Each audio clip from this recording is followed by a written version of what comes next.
हाँ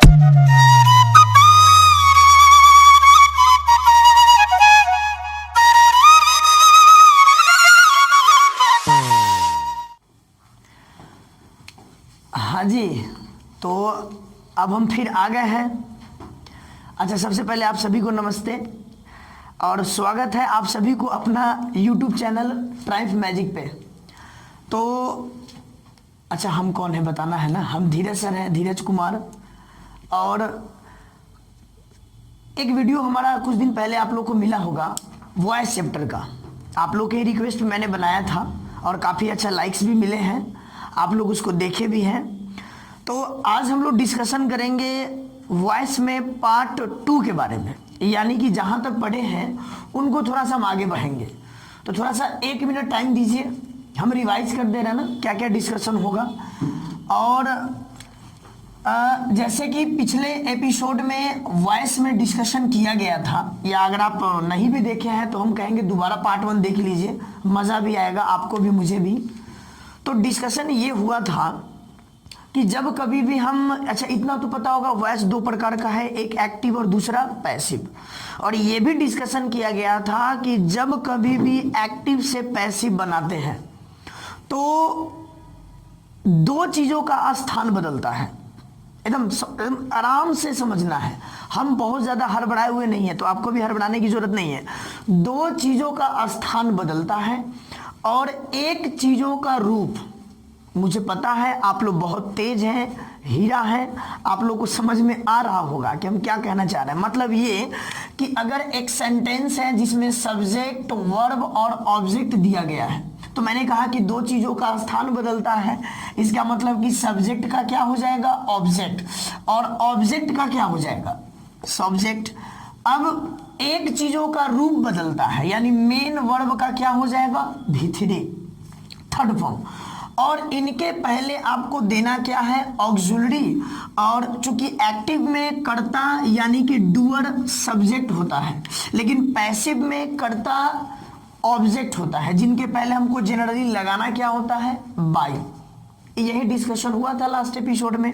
हम ये भी बताए थे कि एक्टिव से पैसिव के क्वेश्चन को अगर सेकंड में बनाना है तो उसके लिए आपको क्या करना होगा कि मेन वर्ब में जो ट्रांसफॉर्मेशन होता है उसको थोड़ा सा याद रखना पड़ेगा। जैसे कि अगर एक्टिव वॉइस में देखा जाए तो पहले बात को समझिए कि अगर वर्ब का फर्स्ट फॉर्म मिला तो वो एक्टिव होगा, अगर वर्ब का सेकंड फॉर्म मिला तो भी एक्टिव होगा, अगर वर्ब का थर्ड फॉर्म मिला तो थोड़ा सा आप डाउट कीजिए, ये एक्टिव हो भी सकता है और नहीं भी। लेकिन अगर फोर्थ फॉर्म मिला तो इसमें तो डाउट ही नहीं करना है। अच्छा, फोर्थ क्या होता है मुझे पता है, ING, ठीक ना। अगर वर्ब के अंत में ING लगा दिए तो फोर्थ फॉर्म हो जाएगा। और यदि वर्ब का 5वां फॉर्म है, अच्छा ये कैसे बनता है, आहा, इसके अंत में SES लगा दीजिए, वर्ब का 5वां फॉर्म हो गया, तो ये सब एक्टिव होगा। अगर इनका मुझे पैसिव बनाना है तो नियम के अनुसार एक्टिव वॉइस में वर्ब का किसी भी फॉर्म का प्रयोग हो, पैसिव में क्या बनाना है, थर्ड फॉर्म। तो V1 का पैसिव क्या करेंगे, V3। और नियम के अनुसार ऑक्सिलरी देना है कि नहीं, तो देना है। इसमें हम ऑक्सिलरी लगा देंगे इज या एम या आर लगा देंगे। उसी प्रकार बताइए अब आप V2 का पैसिव, तो इनका पैसिव बनेगा नियम के अनुसार ऑक्सिलरी लगाना है तो वाज या वर्ड में से कोई एक लगा लेंगे और वर्ब का फॉर्म क्या कर देंगे, थर्ड फॉर्म। उसी प्रकार V3 का पैसिव बनाना है तो पहले तो थर्ड फॉर्म कीजिए, ऑक्सिलरी लगाना है कि नहीं, लगाना है तो बीन लगा दीजिए। उसी प्रकार अगर फोर्थ फॉर्म का पैसिव बनाना है तो सबसे पहली बात कि थर्ड फॉर्म तो करना ही पड़ेगा ना, और नियम के अनुसार ऑक्सिलरी लगाना है तो बीइंग वर्ड लगा दीजिए, यानी BEING। और फिफ्थ फॉर्म का अगर पैसिव बनाना है तो थर्ड फॉर्म में तो लेके जाएंगे ही, ऑक्सिलरी लगाना है तो क्या लगाएंगे, इज, एम या आर में से कोई एक लीजिए, मैं लगा दिया। लास्ट एपिसोड में यानी पार्ट 1 वाले में इतना ही डिस्कशन हम लोग किए थे। आज हम लोग डिस्कशन करने जा रहे हैं, ये जो लेसन है इसका नाम है वॉइस पार्ट 2 यानी कि 02। आज इसी के बारे में डिस्कशन होगा। देखिए अभी तक हम लोग पढ़े थे, उस रूल्स का नाम था 6 बेसिक रूल्स, जो पूरी तरह समाप्त हो चुका है। अब जो हम लोग 6 बेसिक रूल्स पढ़े हैं उनका हम लोग पढ़ेंगे एप्लीकेशन, यानी किन किन टाइप के सेंटेंस पे उस रूल्स को लगाया जा सकता है। बहुत आराम से समझना है, ठीक ना। हम आज पूरे मूड में हैं, बहुत अच्छे मूड में है, पूरा वॉइस हम खत्म करना है। लेकिन एक बात समझिएगा, ये देखने से कुछ होगा नहीं। आपको एक काम करना है, अभी इसी वक्त एक नोटबुक और एक पेन ले लीजिए और लेकर हमारे साथ बैठिए। हम कल ही बताए थे कि जैसे मैं अभी रगड़ घस करूंगा, आपको भी वैसे ही करना है कि नहीं। कुछ आप कीजिए, कुछ हम करें तो मजा ज्यादा आएगा। चलिए ध्यान देते हैं ना। हाँ, एकदम हंसना नहीं है, मुस्कुराना नहीं, बड़ी सीरियस होकर हम पढ़ा रहे हैं, ठीक ना। अब आ जा, तो वॉइस पार्ट 2 में हम लोग देखते हैं इनका एप्लीकेशन कहाँ कहाँ अप्लाई करेंगे। तो पहले इसके लिए काम कर लेते हैं ना। आप भी फुर्सत में, हम भी आज फुर्सत में हैं। एक एसएससी सीजीएल का प्रीवियस पेपर उठाइए, मेंस का। मैं पीटी की बात नहीं कर रहा, मैं मेंस की बात कर रहा हूं, जिसमें वॉइस का 20 क्वेश्चंस पूछे जाते हैं। तो आप पाएंगे कि कुछ क्वेश्चंस जो बनते हैं वो डायरेक्ट टेंस बेस्ड है। टेंस बेस्ड कहने का मतलब ये हो गया कि वो टेंस के स्ट्रक्चर का पैसिव आपसे पूछा जाएगा। इनको बनाना तो बहुत आसान है। कभी कभी कुछ जो सवाल होते हैं वो हम कह सकते हैं कि स्पेशल स्ट्रक्चर के आधार पे होंगे। अच्छा, स्पेशल स्ट्रक्चर का मतलब एक नया टाइप का, आपको लगेगा कि टेंस का नियम उस पर काम ही नहीं कर रहा है। और कुछ कभी कभी कुछ ऐसे भी सवाल होते हैं जो कि इंट्रोगेटिव पे बेस्ड होते हैं। इंट्रोगेटिव कहने का मतलब प्रश्नवाचक। तो आप तो जानते हैं इंट्रोगेटिव 2 प्रकार का होता है कि यस नो क्वेश्चन, एक WH। तो यहाँ पे जो इंट्रोगेटिव वर्ड मिलेगा, जैसे व्हाट का पैसिव, हु का पैसिव, हुम का पैसिव, हाउ का पैसिव, हाउ मच का पैसिव, हाउ मेनी का पैसिव, ये थोड़ा सा डिफिकल्ट है बट बहुत मजेदार टॉपिक्स है। और लास्ट में आ करके हम लोग पढ़ेंगे इंपेरेटिव सेंटेंस का पैसिव कैसे बनाते हैं उसके बारे में। तो ये जो 6 बेसिक रूल्स पढ़े हैं, हम उनको 4 अलग अलग टाइप के सेंटेंस पे अप्लाई कर सकते हैं। टेंस बेस्ड क्वेश्चन पे, स्पेशल स्ट्रक्चर पे आधारित, इंट्रोगेटिव सेंटेंस पे आधारित और इंपेरेटिव सेंटेंस पे आधारित। अच्छा, एक सवाल होगा, इंपेरेटिव क्या होता है? तो ऑर्डर, रिक्वेस्ट, एडवाइस वाले सेंटेंस को हम लोग क्या कहते हैं? इंपेरेटिव। तो अभी हम लोग डिस्कशन करेंगे टेंस बेस्ड स्ट्रक्चर पे। आपको पता है कि टोटल टेंस कितने होते हैं? 12। प्रेजेंट का 4, पास्ट का 4 और फ्यूचर का 4। और आपको ये भी पता होगा, क्योंकि आप बहुत ज्यादा मेहनत करते हैं, अपने लेवल में कोई किताब आप छोड़े नहीं है। तो कहने का मतलब ये हो गया कि उसमें लिखा गया है कि 12 टेंस में 8 का ही पैसिव बनता है। यानी कितने का नहीं बनता? 4 का नहीं बनता। लेकिन घबराना नहीं है, अभी हम क्या करेंगे कि 12 में 12 का पैसिव बनाएंगे। कैसे बनेगा हम ये भी बताएंगे, क्यों नहीं बनता है हम ये भी बताएंगे। पूछे क्यों? चूंकि आज हम फुर्सत में हैं, सिंपल बात है, ठीक ना। तो अभी हम लोग डिस्कशन करते हैं टेंस बेस्ड स्ट्रक्चर का पैसिव। आ जाते हैं, सबसे पहले हम एक सवाल करेंगे कि सिंपल प्रेजेंट टेंस में एक्टिव वॉइस का स्ट्रक्चर बताइए। तो आप स्ट्रक्चर क्या डिजाइन कराएंगे कि इसमें सबसे पहले सब्जेक्ट होगा, उसके बाद वर्ब का पहला फॉर्म या 5वां फॉर्म। अब के मजाक में हम वर्ब का सेकंड फॉर्म भी लिख दिए, उसके बाद कर दिए ऑब्जेक्ट। मुझे पता है कुछ लोग परेशान हो रहे होंगे, एकदम नहीं होना है। इसमें हम क्या किए कि सिंपल प्रेजेंट और सिंपल पास्ट दोनों मिला दिए। कोई दिक्कत एकदम नहीं होगा। जब मुझे नहीं हो रहा तो आपको क्यों होगा? अब आइए, अब हम एक्टिव वॉइस का स्ट्रक्चर बनाने जा रहे हैं प्रेजेंट कॉन्टिन्यूअस का। तो क्या बनेगा? देखिए बहुत साफ साफ हम लिख रहे हैं, सब्जेक्ट प्लस क्या लिखेंगे? इज, एम या आर में से कोई एक लेंगे। अब समझ में आ रहा होगा कि जब हम यहाँ पास्ट भी ले लिए तो यहाँ भी शामिल कर सकते हैं ना। लीजिए, हम पास्ट कॉन्टिन्यूअस के लिए क्या यूज कर लिए? वाज या वर। उसके बाद वर्ब का फॉर्म हो जाएगा 4th फॉर्म और इधर आ जाएगा ऑब्जेक्ट। यहाँ फुल स्टॉप हो गया। सब तो आपको याद ही होगा, मजा भी आ रहा होगा। अब देखिए, प्रेजेंट कॉन्टिन्यूअस, प्रेजेंट कॉन्टिन्यूअस हो गया। अब हम प्रेजेंट परफेक्ट और पास्ट परफेक्ट दोनों का बनाने जा रहे हैं। तो अब आप मेरे साथ गुनगुनाइए क्या स्ट्रक्चर होगा। तो आप कहेंगे कि पहले सब्जेक्ट मैंने लिख दिया, उसके बाद क्या होगा? हैव लिख दिया, हैज लिख दिया गया, हैड लिख दिया गया, क्योंकि ये प्रेजेंट और ये पास्ट हो गया। वर्ब का फॉर्म क्या होगा? V3 plus object. बहुत अच्छा, बहुत अच्छा। ये हो गया आपका प्रेजेंट कॉन्टिन्यूअस और पास्ट। तो यहां मैंने सिंपल प्रेजेंट और सिंपल पास्ट दोनों ले लिया, प्रेजेंट कॉन्टिन्यूअस पास्ट कॉन्टिन्यूअस दोनों ले लिए, प्रेजेंट परफेक्ट पास्ट परफेक्ट दोनों ले लिए, यानी कि ये 6 टेंस खत्म हो रहा है। अब जो हम अगला जो स्ट्रक्चर लिखने जा रहे हैं आपके जुबान पे होगा कि आप लिखेंगे प्रेजेंट परफेक्ट कॉन्टिन्यूअस, जिनका तो भाई पैसिव बनता ही नहीं है, लेकिन अभी हम क्या बोले हैं, हम बनाएंगे। कैसे बनेगा वो भी बताएंगे, क्यों नहीं बनता है हम वो भी बताएंगे। तो पहले लिखने तो दीजिए। एक्टिव वॉइस का स्ट्रक्चर क्या होगा, सब्जेक्ट प्लस क्या लिखेंगे, हैव या हैज या हैड, आप भी लिखिए तो ना मजा आएगा, आप भी लिखिए पेज पे। उसके बाद लगा देंगे बीन, उसके बाद V4 प्लस ऑब्जेक्ट, ये हो गया आपका प्रेजेंट तथा पास्ट परफेक्ट कॉन्टिन्यूअस, यानी टोटल 8 टेंस दिखाई दे रहे हैं। जनरली ध्यान दीजिएगा, इनका पैसिव नहीं बनता है, लेकिन अभी हम क्या बोले, बनाएंगे। अब आ जाइए, इनका पैसिव बनाना है तो पैसिव में आ जाइए 6 बेसिक रूल जो कि पार्ट 1 में डिस्कशन हुआ था। नियम के अनुसार ओन्ने का एन्ने करना है और एन्ने का ओन्ने लेके जा रहा है। मतलब ये हुआ कि एक्टिव के सब्जेक्ट को पैसिव में ऑब्जेक्ट बना डालना है। लीजिए, हमने सब्जेक्ट लिख दिया, उसके बाद एक्टिव के ऑब्जेक्ट को पैसिव में क्या बना देना है, सब्जेक्ट। लीजिए मैंने लिख दिया, अब आप ही बताइए बचा क्या, केवल और केवल बचा वर्ब। तो एक्टिव वॉइस में वर्ब का किसी भी फॉर्म का इस्तेमाल हो, आप तो पहले ही कसम खा चुके हैं, इनको बदल देना है थर्ड फॉर्म में, बदल दिए। आपको ऑक्सिलरी भी देना है, तो V1 के लिए ऑक्सिलरी याद कीजिए, इज या एम या आर में से कोई एक, और V5 के लिए भी इज एम आर में से कोई एक, और V2 के लिए तो वाज या वर। यानी हम स्ट्रक्चर बनाएंगे ऑब्जेक्ट प्लस इज या एम या आर। आप लिखिए, ठीक ना, हो सकता है वो छोटा छोटा दिख रहा हो, लेकिन जब मेरी बात तो सुन ही रहे होंगे। उसके बाद यहाँ पे हो जाएगा थर्ड फॉर्म हो गया। अब मुझे डूअर को दर्शाना है, कर्ता को दर्शाना है, तो बाई तो लगाना है ना।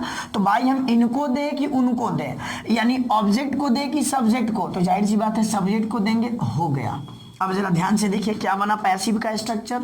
तो पैसिव का स्ट्रक्चर बना कि पहले ऑब्जेक्ट, फिर इज एम आर या वाज या वर, फिर थर्ड फॉर्म बाय सब्जेक्ट। अगर आप ये बहुत अच्छे से समझ चुके हैं तो आप हमारे साथ प्रयास कीजिए इनका पैसिव बनवाने का। तो सबसे पहले हम उधर से क्या लेके आएंगे, ऑब्जेक्ट। लीजिए ला दिया मैंने।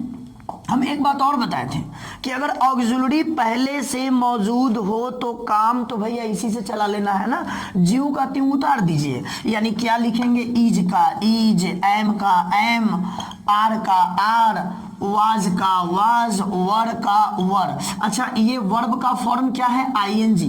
तो नियम के अनुसार पैसिव बनाना है तो थर्ड तो करेंगे ना, और ऑक्सिलरी देना है तो क्या देना है, याद कीजिए बीइंग। समझ में आ रहा ना। अब इधर क्या है, सब्जेक्ट उधर जाएगा ना, यानी जगह तो नहीं है, चल मैं यहां लिख दे रहे हैं ना, आप लोग तो समझदार हैं। इसी में बाई लगाना पड़ेगा, बाई प्लस ऑब्जेक्ट। बहुत सुंदर। देखिए थोड़ा सा राइटिंग क्या है ना, बहुत हम सुंदर लिखते हैं, लेकिन आप लोग समझ सकते हैं। अब आइए इनका पैसिव का स्ट्रक्चर बनाना है ना। तो इनका पैसिव का स्ट्रक्चर क्या बनेगा, फिर वही बात जी, इधर का उधर, उधर का इधर। यानी हम पहले क्या लिखेंगे, इधर ऑब्जेक्ट, उसके बाद जीव का त्यों, क्योंकि ऑक्सिलरी जो पहले से मौजूद है वो जीव का त्यों उतर जाएगा। तो यानी क्या लिखेंगे, हैव का हैव, आगे बताइए, हैज आगे बताइए, हैड आगे क्या होगा। अब भीतरी का पैसिव भीतरी तो होगा, ऑक्सिलरी देना है कि नहीं, हम तो पहले ही बता दिए ना, बीन देना पड़ेगा। अरे वाह, आप लोग तेज हो चुके हैं। प्लस क्या लिखा जाएगा, जल्दी बताइए, बाय सब्जेक्ट। हमको तो बहुत मजा आ रहा है। अब बारी आता है इनका बनाना है पैसिव। तो जाहिर सी बात है, हमको पाठक सर जी पढ़ाए थे, संत बोरस स्कूल की बात कर रहे हैं कि इनका पैसिव प्यारे बच्चों नहीं बनता। तो सबसे पहली बात, क्यों नहीं बनता जरा समझिएगा। एक नियम और कहता है 6 बेसिक रूल्स। अगर ऑक्सिलरी पहले से मौजूद है तो आप देख रहे थे सबको जीव का त्यों उतार दिए थे, यहां भी जो ऑक्सिलरी पहले से मौजूद है वो जीव का त्यों उतर जाएगा। यानी कि हम सबसे पहले यहां क्या लिख देंगे, ऑब्जेक्ट। अति सुंदर, ये ऑक्सिलरी जीव का त्यों उतर गया, हैव उतार दिए। अच्छा, ये हैज भी उतार दिए, ये हैड भी लिख डाला गया। अच्छा, ये बिन आप दिए हैं कि जन्म से है, जन्म से है ना, तो ये जब पहले से ही मौजूद है तो ये भी ज्यों का त्यों उतर जाएगा। लीजिए मैंने उतार दिया। अब बारी आती है V4 यानी वर्ब का चौथा फॉर्म। तो इनका पैसिव बनता क्या है? बीइंग प्लस V3, यानी यहां हम लगा देंगे बीइंग प्लस V3। समझ में आ रहा है ना? और उसके बाद फिर ये सब्जेक्ट उधर जाएगा तो क्या लिखाएगा जल्दी बताइए? By plus subject. हो गया। अब लग रहा होगा कि तो आप जबरदस्ती बना दिए। बिल्कुल नियम के अनुसार जो ऑक्सिलरी पहले से मौजूद है वो ज्यों का त्यों उतर जाएगा। तो ये तो हो गया कैसे बना, हम बना दिए। अब क्यों नहीं बनता, कुछ ग्रामर बुक्स के अनुसार हम उसको क्लियर कर दे रहे हैं। जरा ध्यान दीजिएगा, हम पहले ही बता दिए, बड़ी फुर्सत में है, पूरे होश खरोश के साथ है। ध्यान दीजिए यहाँ पे कैसे नहीं बनेगा। अगर मैं कहता हूं कि ये क्या लिखे हैं? इज, ये क्या लिखे हैं? वाज। अच्छा, और ये क्या लिखे हैं? डू। उसी प्रकार ये क्या है? बी। तो इज लिखे हैं तो याद क्या आएगा? एम। याद क्या आएगा? आर। कुछ नया तो बता नहीं रहे हैं, है कि नहीं? हंसना नहीं है, ध्यान से देखना है। ये क्या लिखे हैं? वाज। अब ये क्या हो गया? वर। और ये क्या है? डू। आगे बताइए, सोचिए, ऐसा नहीं है कि इनको रटना पड़ेगा, ये सब जानते हैं आप। उसी प्रकार ये क्या है? बी। तो आगे बताइए, हम बीन लिखेंगे, एक और याद आ रहा होगा बीइंग। इन सब को हम लोग कहते हैं प्राइमरी ऑक्सिलरी। क्या कहते हैं? अच्छा एक बात मुझे बताइए, अगर मुझे यहाँ पे एक सब्जेक्ट के रूप में राम लेना है तो राम को इन तीनों में से कौन देंगे? तो या तो इज, या तो एम, या तो आर। गलत, केवल क्या दिया जाएगा? इज। अब मेरा अगला सवाल है कि एक ही क्यों दिए? जब तीन था तो एक वो और ले लिए होते। क्योंकि प्राइमरी ऑक्सिलरी में सब्जेक्ट के अनुसार हम एक ही सहायक क्रिया लेते हैं। इसका मतलब ये हो गया कि डबल ऑक्सिलरी एक साथ नहीं आएगा। यहाँ देखिए, बीन तो हम लिए ही, और फिर क्या ले लिए? बीइंग। तो ये डबल प्राइमरी ऑक्सिलरी हो गया ना। ये डबल प्राइमरी ऑक्सिलरी एक साथ इस्तेमाल नहीं होगा, इसलिए कुछ ग्रामरियन के अनुसार इनका पैसिव नहीं बनता। लेकिन चूंकि प्रीवियस पेपर में इनसे संबंधित क्वेश्चन पूछा गया है, इसलिए एक नियम मैंने दे दिया कि अगर पूछा जाए तो जो ऑक्सिलरी पहले से मौजूद है उस नियम के अनुसार बना डालेंगे। अब तो कोई डाउट नहीं होना चाहिए। चलिए मुस्कुराइए। तो मैंने यहाँ पे टेंस बेस्ड में simple present, simple past, present continuous, past continuous, present perfect, past perfect, present perfect continuous और पास्ट परफेक्ट कॉन्टिन्यूअस दोनों का पैसिव बनाना बता दिए। अब हम लोग डिस्कशन करेंगे फ्यूचर, यानी फ्यूचर टेंस का पैसिव कैसे बनता है। आइए, बिल्कुल चलिए, आप भी नोटबुक का अगला पेज पे आइए, ठीक है ना, और अगले पेज पे आइए, फिर स्टार्ट हो जाइए हमारे साथ। आप तब तक याद कीजिए सिंपल फ्यूचर टेंस का स्ट्रक्चर क्या बनता है। तो इनका स्ट्रक्चर क्या बनता है आपको याद होगा कि सबसे पहले हम लोग लिखते हैं क्या? आ जाइए एक्टिव वॉइस में। एक्टिव वॉइस में हम लोग लिखते हैं कि सब्जेक्ट लिखना पड़ेगा, ऑक्सिलरी शैल नहीं तो विल में से कोई एक लेना पड़ेगा। अच्छा, शैल विल से मुझे याद आया कि यह एक मॉडल ऑक्सिलरी है, जैसे can could, may might, shall should, will would, must, और क्या? जल्दी सोचिए, आउट टू, इनको कहते हैं मॉडल ऑक्सिलरी। तो जो नियम शैल विल के साथ आएगा वही नियम कैन के साथ, कुड के साथ, मे के साथ, माइट के साथ, सब के साथ आएगा जी, परेशान नहीं होना है। तो सब्जेक्ट शैल विल या कोई मॉडल ऑक्सिलरी आ जाए, समझ में आ रहा है ना? एमए का मतलब मॉडल ऑक्सिलरी। तो इनके बाद एक्टिव वॉइस में आने वाला वर्ब का फॉर्म फर्स्ट फॉर्म होगा और उनके बाद देना क्या पड़ेगा? ऑब्जेक्ट। समझ में आ रहा है ना? इनका बनाना है पैसिव, खैर बाद में बनाएंगे। अब आ जाइए फ्यूचर कॉन्टिन्यूअस, फिर वही बात, इनका तो पैसिव भैया जी नहीं बनता, फिर वही बात बनाएंगे जी। अब आ जाइए एक्टिव वॉइस में स्ट्रक्चर लिख दिए फ्यूचर कॉन्टिन्यूअस का, सब्जेक्ट प्लस शैल बी, आगे बताइए will be plus V4 plus object. उसी प्रकार फ्यूचर परफेक्ट का स्ट्रक्चर एक्टिव वॉइस के लिए तो क्या बनेगा? सब्जेक्ट लिखेंगे प्लस हैव या देखिए हम गलती करने जा रहे थे, दरअसल हम आप लोग को चेक कर रहे थे। तो सब्जेक्ट के बाद यहाँ पे आ जाएगा शैल हैव या आ जाएगा विल हैव। अब मुझे शैल हैव विल हैव से याद आया, हम यहाँ पे कैन हैव का भी इस्तेमाल करते हैं। कुड हैव भी होता है, शुड हैव भी होता है, मे हैव भी होता है, माइट हैव भी होता है। तो जो नियम शैल हैव विल हैव के साथ आएगा वही नियम शुड हैव वुड हैव के साथ आएगा। यानी हम इनको ले लिए कि या तो इन दोनों में से कोई एक आए या तो कोई मॉडल ऑक्सिलरी प्लस हैव आए, यानी कैन हैव मे हैव की बात कर रहे हैं। इनके बाद आने वाला वर्ब का फॉर्म तो थर्ड होगा चूंकि हैव लगा है। उसके बाद क्या लिखेंगे? ऑब्जेक्ट। समझ में आ रहा ना? अगला जो हम लिखने जा रहे हैं वो आपके जुबान पे होगा, मुझे पता है क्योंकि आप लोग तेज हैं। अगला स्ट्रक्चर है फ्यूचर कॉन्टिन्यूअस, जिनका पैसिव बनता तो नहीं है लेकिन फिर वही बात, फ्यूचर परफेक्ट कॉन्टिन्यूअस हम बनाएंगे। देखिए हम कैसे बना रहे हैं, ध्यान दीजिएगा। हमने एक्टिव वॉइस का स्ट्रक्चर डिजाइन किया, सब्जेक्ट प्लस शैल हैव और उसके बाद क्या लिखेंगे? Will have. बहुत अच्छा। और उसके बाद लगाएंगे बीन, फिर वर्ब का फोर्थ फॉर्म प्लस ऑब्जेक्ट। ये हो गया आपका एक्टिव वॉइस। अब ध्यान दीजिए इसमें इनका पैसिव बनाना है ना जी, तो पैसिव बनाने के लिए नियम लगाइए 6 बेसिक रूल्स। तो रूल्स के अनुसार क्या है? फिर वही बात, ऑब्जेक्ट को हम इधर ले आएंगे ना, ला दिए, सब्जेक्ट मेरा उधर चला जाएगा ना, चल गया। और मेन वर्ब जो मिला है उसको किस फॉर्म में बदल देना है? थर्ड फॉर्म में। इनके पहले ऑक्सिलरी लगाना है, लेकिन पहले से अगर ऑक्सिलरी मौजूद है तो वो ज्यों का त्यों उतरेगा। यानी ऑब्जेक्ट प्लस शैल का शैल उतर सकता है, विल का विल उतर सकता है, मॉडल ऑक्सिलरी मतलब कैन या मे वो सब उतर जाएगा। उसके बाद एक ऑक्सिलरी देना है कि नहीं देना है ना, तो यहाँ पे आप लगाएंगे बी प्लस भी3 प्लस बाई प्लस वो सब्जेक्ट। बहुत अच्छा, समझ में आ रहा होगा। अब एक सवाल है, यही बात आपको याद रखना है। अगर कोई पूछ देता है कि सेल हेल्प का भैया जी पैसिव बताइए, तो हम क्या बताएंगे? जल्दी बताइए। सेल का तो सेल और नहीं तो विल, और उसके बाद बी और हेल्प का पैसिव हेल्प्ड बनेगा। अब आइए इनका पैसिव बनाइए जरा, फिर वही बात, बनता नहीं है लेकिन बनाएंगे। तो सबसे पहले क्या लिखेंगे? ऑब्जेक्ट। चूंकि सेल और बी दोनों एक साथ पहले से आया है तो ज्यों का त्यों उतर जाएगा। यानी क्या लिखा जाएगा? सेल बी और नहीं तो विल बी प्लस भी4 का पैसिव हम अभी जस्ट बनाए हैं, आपको बीइंग लिखना है प्लस भी3, फिर बाई हो गया और इधर से आ जाएगा आपका सब्जेक्ट, मैंने लिख डाला।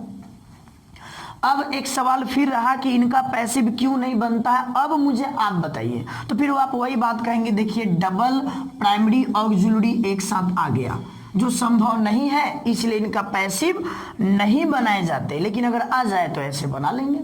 अब आइए इनका पैसिव बनाना है, पैसिव वॉइस। तो क्या क्या करेंगे? फिर ऑब्जेक्ट हमारा यहाँ हो जाएगा, सब्जेक्ट हमारा उधर चला जाएगा, शैल हैव का शैल हैव, विल हैव का विल हैव, कैन हैव का कैन हैव, कुड हैव का कुड हैव, और भी3 के पहले बिन और उसके बाद बाई सब्जेक्ट हो जाएगा। ठीक ना? उसी प्रकार जब इनका बनाना है तो वही रूल्स, ऑब्जेक्ट हमारा इधर आएगा, सब्जेक्ट हमारा उधर जाएगा, ये जीव का त्यों उतर जाएगा, ये जीव का त्यों उतर जाएगा, ये भी जीव का त्यों उतर जाएगा, और भी4 के लिए क्या कर देंगे? बीइंग प्लस भी3 कर देंगे। फिर क्यों नहीं बनेगा? तो बिन बीइंग एक साथ आ गया इसलिए नहीं बनता, लेकिन अगर आ जाए तो बनाया जाएगा। देखिए हम इस पे ज्यादा फोकस इसलिए नहीं कर रहे ना, ऑब्जेक्टिव एग्जामिनेशन में सबसे ज्यादा क्वेश्चन प्रेजेंट और पास्ट से रिलेटेड आता है, जो हम पूरी तरह समाप्त कर दिए हैं। अब हम करेंगे थोड़ा सा चेक। कैसे करेंगे समझिए, बहुत आराम से ध्यान देना है, घबराना नहीं है, ठीक ना? आज हम पूरी एनर्जी के साथ है, आप ही के लिए हैं, और जब हम आपके लिए हैं तो आपको घबराने की जरूरत नहीं है। वादे के अनुसार हम पहले ही बताए कि अब मेरा वीडियो कंटिन्यू आएगा, लेकिन थोड़ा सा रिस्पांस में कमी कहा है कि आप लोग वीडियो को कंटिन्यूअस वॉच नहीं करते हैं, उनको लाइक नहीं करते हैं। हमारे साथ बैठ के पढ़िए, मजा आएगा। अब आ जाइए, इनका जांच करने के लिए एक सवाल है मेरा कि अगर कहीं पे लिखा गया है इज हेल्पिंग, क्या लिखा गया है? अब मेरा पहला सवाल है कि ये एक्टिव है कि पैसिव, जल्दी बताइए। तो जब आईएनजी लग गया तो जाहिर सी बात ये एक्टिव वॉइस हो गया। अब इन्हीं का मुझे जरा पैसिव बताइए। तो जब इनका पैसिव बनाने जाएंगे तो सबसे पहले ऑक्सिलरी पहले से क्या मिला, इज, तो बहुत होगा तो इज के जगह इज आ नहीं तो एम आ नहीं तो आर में से कोई एक होगा। अब आ जाइए हेल्पिंग यानी कि बीइंग, और बीइंग क्या हो जाएगा, हेल्प्ड। ये चीजें आपको याद रखना पड़ेगा, ठीक ना, एग्जामिनेशन में ये चीजें याद रखना पड़ेगा। अब सवाल है कि टेंस बेस्ड स्ट्रक्चर खत्म हो गया, तो इन चीजों में 3 बात कंक्लूजन के रूप में याद रखना है, ठीक है ना, मुस्कुराना नहीं है, 3 बात याद रखना। देखिए क्या क्या याद रखना है। पहली बात कि 2 चीजों का स्थान बदलता है और एक चीजों का रूप, यानी सब्जेक्ट का ऑब्जेक्ट, ऑब्जेक्ट का सब्जेक्ट और मेन वर्ब का भीतरी हो जाता है, जिनके पहले लगाना होता है ऑक्सिलरी। सब्जेक्ट इधर आ गया था, ऑब्जेक्ट इधर आ गया था, समझ रहे ना, और इनके पहले बाई लगाना होता है। तो मेरा कहने का मतलब इन तीनों के अलावे अगर सेंटेंस में और कोई वर्ड आ गया, कोई प्रीपोजिशन आ गया, कोई एडजेक्टिव आ गया, कोई एडवर्ब आ गया, कोई टाइम डिनोटिंग वर्ड आ गया, तो वो अगर एक्टिव वॉइस में दिया है तो हमको पैसिव में ज्यों का त्यों चाहिए। अगर उनमें कोई परिवर्तन कर दिया गया है तो वो ऑप्शन ऐसे ही एलिमिनेट हो जाएगा। जैसे हम आपको एक एग्जांपल लेकर के समझाते हैं, उस सेंटेंस को आपको भी लिखना है। देखिए एक सेंटेंस लीजिए, क्वेश्चन नंबर 1, एक सवाल किया गया था, ध्यान दीजिएगा कि आई, ध्यान दीजिए, लुक्ड एट यू यस्टरडे, यही सेंटेंस है ना, इनका बनाना है पैसिव। तो मेरा कहने का मतलब कि 2 चीजों का स्थान बदलता है, एक चीजों का रूप, यानी बात हम कर दिए सब्जेक्ट, ऑब्जेक्ट और वर्ब का, लेकिन इन तीनों के अलावे हमको मिला एट प्रेपोजिशन, यस्टरडे मिला एडवर्ब के रूप में। तो अगर एक्टिव वॉइस में एट आया है तो मुझे बताइए हमको पैसिव में चाहिए कि नहीं चाहिए? अवश्य चाहिए। एक्टिव वॉइस में यस्टरडे वर्ड आया है तो पैसिव में यस्टरडे वर्ड चाहिए कि नहीं? अवश्य चाहिए।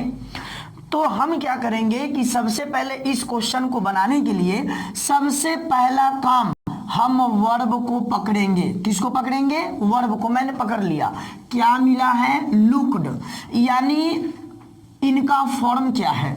V2। ये क्लियर हो गया कि ये स्वयं एक्टिव है। अब इनका बनाना क्या है? पैसिव।